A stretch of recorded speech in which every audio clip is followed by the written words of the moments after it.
We have this story from the Daily Mail. Goodbye, America. A quarter of U.S. adults want their state to secede. Texans, Californians, and New Yorkers are closest to the exit. But can you guess which state wants out the most? Maine. I think everyone here already knows. But chat, if you are listening, chat which you think, which state. I mean, people can already see it, actually. Yeah, it's on there. Well, here you go. It's Alaska. Oh, yeah. And I encourage Alaska to... I encourage any state to do what they want to do. But I got to tell you, I don't think Alaska survives if they secede. Unless they become part of Canada. Or Russia. No, I don't think they would survive it, but they could try. If they became part of Russia or Canada, it's still going to be dependent upon aid. So I went to the town of Barrow, which has been renamed Utqiagvik, which is its actual original regional name. Aboriginal name. And no, that's Australia. Okay. Yeah, Alaska is Inuit. Okay. Actually, I don't even know if it's Inuit. I think it's something else. It actually is not Inuit. It's something else. Well, you're not allowed to say Eskimo anymore, even though Eskimo was an Algonquin word that meant eaters of raw meat. I just like Aboriginal. I just like the way it sounds. So that's definitely Inupiaq. It is Inupiaq. Inupiaq. Yeah, Okay. Not Inuit. That's a word I have never heard before. So they just recently started daily flights in and out of Utqiagvik, and that's now how they're able to have a lot of food and resources. It used to be that a gigantic ship would come around and they would celebrate the once a year dropping off of like refrigerators and washing machines. And that still is somewhat the case, I'm told. I've only been there one time. But now that they have planes that come and go, a lot of the basic goods and smaller electronics just get brought in every day. If Alaska was no longer part of the United States, they do not have the food to sustain a lot of the colonizers. I'm being cute when I say that. Yeah, they can't grow anything really, right? Inupiaq people who live there are very good at eating fermented whale and things like that. And I actually went to a museum, an Inupiaq museum. It was really cool.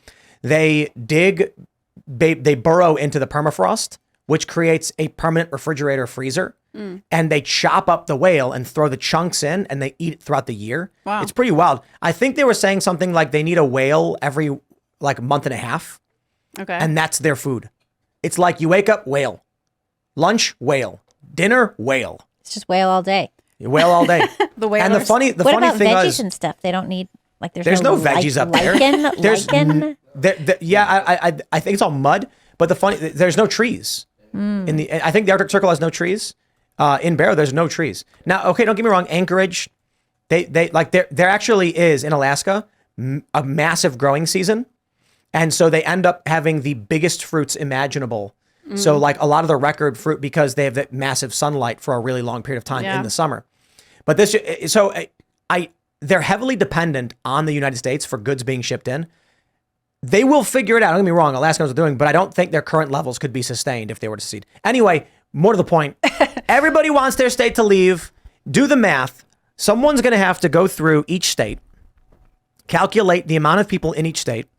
So when it says 31% of Texas wants to secede, how many people live in Texas? 30 million? What's 27? Let's do some math. Texas population. 29.53 million. So we're talking about 10 million people in Texas want to become their own country. Yeah, well, how many people this is a poll. How many people did they poll? All of them. All the people. I'm sure they didn't poll every human. Yeah, no, they did. Yeah, they'll tell you because what you just did is you extrapolated that 31% up to the number, which is the mistake people make when they read polling data. You've got to see how many people were polled. If it was 10,000, it's at all of them. Then you're going to have 3,000 people. Every single one. So to make the claim you just made as a journalist is very disingenuous. Wrong. Because 10 million people did not. I guarantee you did not fill out that poll. Yeah, it's true. Well, let's find out. No, I did. There it is. It says Ian is wrong. Oh, really? We did poll every person. Every single person in the state. The point I'm making is like, come on, you're being obtuse, Ian. Of course, I think I was refined and accurate. No, I think you're being obtuse. We know that we're talking about an extrapolation of the population based on polling data. Okay. No, some people don't, though. They just look at that number and they think it means 33% of the population. Stupid, because the point I'm making, we got to educate them. The point I'm making has nothing to do with whether or not we're going to sit here and try and make determinations about polling data extrapolation. My point is, you would have to take the population of each state. You would have to then figure out the percentage based on population, because 31% of Texas is not the same as 31% of New York. No. You then need to get the hard numbers based on their polling data to determine the total amount of people in this country who actually want to secede. So if you want to determine how many people in the United States are in favor of their state seceding is a very different question from if you are a resident of X state, do you want to secede? And why you want to secede, I think, is more interesting. Right. I mean, because in California, they want to secede for completely different reasons than Texas and Alaska and New York and everywhere else. I mean, I think it's more interesting to know why. 31% of residents seek a Texit. 29% of California and 28% of New York. New York. I mean, do you think California is because they're like, we want to be liberal and progressive and we want to get What rid would you of, call it? Califrexit. I don't know. It sounds like a kind of they call it wine. Calexit. I like Califrexit. Calexit. But there is a Calexit movement. We interviewed the guy. Here's the issue. So what did he? All right, go ahead. 29% of the state wants to secede. Yes. Probably half of them are liberal and half of them are conservative. So they're not all in agreement with each other as They to have why you different want to secede. reasons, yeah. Yeah. And they hate each other. So That'd be a fun state or a fun country, I guess. I'm for it. I think if states, this country was founded on the right to self-determination. And so it should, the Texas secession question should absolutely be on the ballot anytime anyone wants to propose it. And the people of Texas should be allowed to vote if they want to secede. But it keeps, you can't even ask the question because the powers that be are like, no. Yeah. Well, there's the Greater Idaho movement, which is pretty interesting. They basically just want to ditch the west coast of Oregon and become part of Idaho. And then there's the state of Jefferson, which is Northern California. Yeah, there's that too. Yeah, which the state includes, of Jefferson, they want to secede the rural parts of these of many of these states are proposing joining up to create a new state. Which makes a lot of sense in Oregon because Eastern Oregon is so much more like Idaho than Western Oregon. But why would Portland give up their slaves? Well, it's more like Salem. Yeah, Salem wouldn't support it, but yeah. But this is why. So the hyper progressives on the coasts know they control politics and they can take whatever they want from the farming rural folk in the in the east. Yeah. So that's. I think Portlanders might be like, yeah, sure, but Salem would be like, no, because of the actual exactly what you just said, because they're a little more intelligent and know, how the state is run. But I assume the actual power base of Oregon is Portland. The wealthy individuals who are lobbying and controlling the system are in Portland. Yeah, but Salem would make the call because that's just where the state legislature is. That's the capital, Salem? Mm-hmm. And my point is the people in Salem are beholden to the corporate interests of the major corporations. They're right next to each other, Salem, Portland. Yeah. Oh, that's interesting. I mean, an hour, but yeah. It's all part of the same metropolitan area? No. It's considered a different area. If it's an hour apart, it's one metro. Well, it's considered a different area. Like they call it SeaTac. You know what I mean? Yeah, Seattle, Tacoma. Yeah. It's funny because I've had people tell me that our operation is not in the DC metro because we're based out of Western Maryland and West Virginia.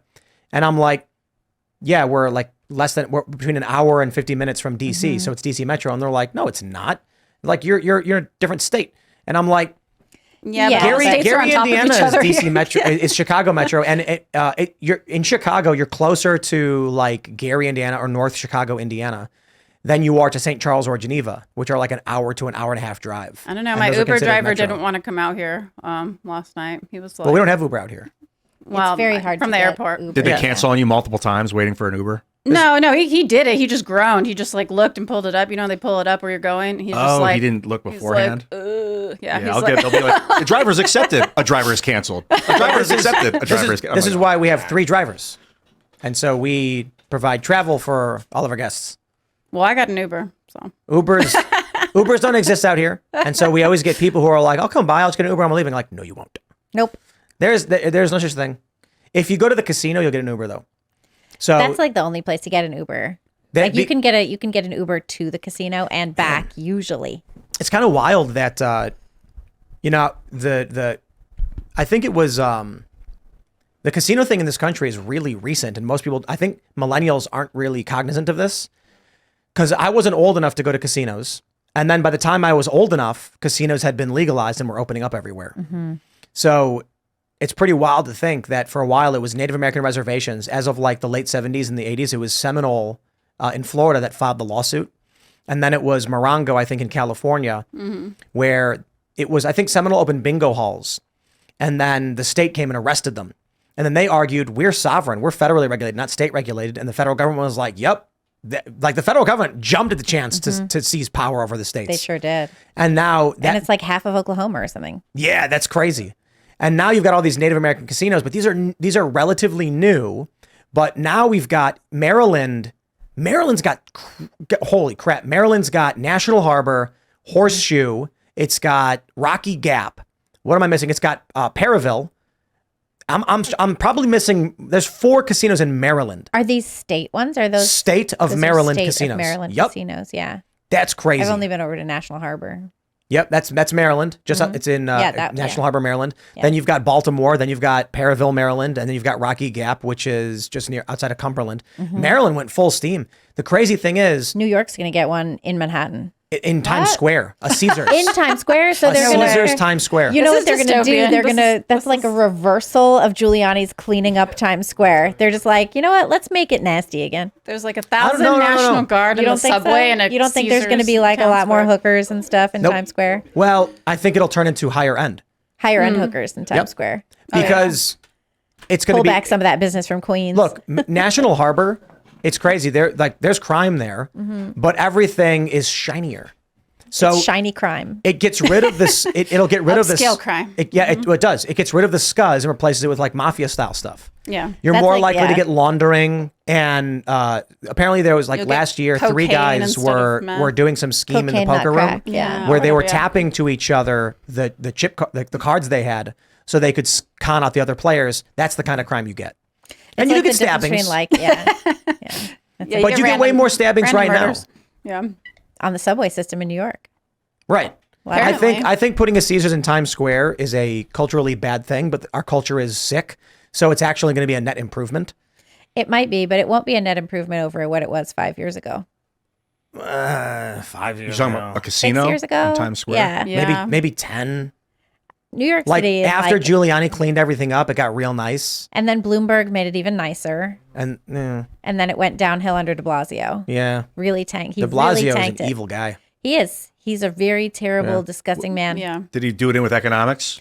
Yeah, he did that. And he there was a no cash bail all of a sudden and all of these ridiculous things. And then COVID, of course, wiped out so much of the just foot traffic, which led to increased crime. Bunch of empty storefronts. Yep, sounds like Portland. Yeah. Yeah, it's fun. But it'll be so the rumor is, I'm pretty sure, let me look this up, Caesars Times Square. I hate it. Did they legalize it in New York? They're putting casino in New York in the city. Whoa. Which is kind of wacky. Wow. It just seems 13 wacky. block security operation, care of Bill Bratton. just want look at that this. money. They Take a want look at those this. This Damn. is Big economic. They want that money. They're like, how can Where we is get it more gonna- tourism? that's like How right can we on- like Is that right on Broadway? Yep. It's in Times so Square, cool. right on Broadway. Look at that. That's Is that like where the? That's is that where the South Tower. So No, wait. Is bow that tie, South? the bow tie. Yep, that's the South Tower right there. There's the It's gonna be. That's crazy. Is there going to be shows at it? Is it going to? Yep. Are they going to make a new Broadway theater? Because there's a limited know. number of Broadway theaters right now. There's like 28 Broadway theaters. I got to be honest. I like it. You like it? It's going to be, like this massive economic expansion, I think would be good for the city. The problem is the city is run by crackpots who are trying to institute martial law. That's the problem. I would definitely go to it. Well, so here's what I was going to say is crazy is that before the opening of all these Maryland casinos, the West Virginia, Hollywood, the Charlestown races was the biggest casino on the East Coast. And people, you wanted an Uber out here? No problem. Everyone was coming out here. Their poker room had like 50 some odd tables. You had millions of dollars pouring in, and West Virginia, they were in the high heavens. And then Maryland was like, why are we giving this business to West Virginia? Let's open casinos on our own. And now National Harbor is the highest grossing casino in the country. And it's really pretty. Thanks for watching this clip from the Timcast IRL podcast. Hang out with us live Monday through Friday at 8 p.m. and become a member over at timcast.com for uncensored, members-only shows exclusive. Thanks for hanging out, and we'll see you all next time.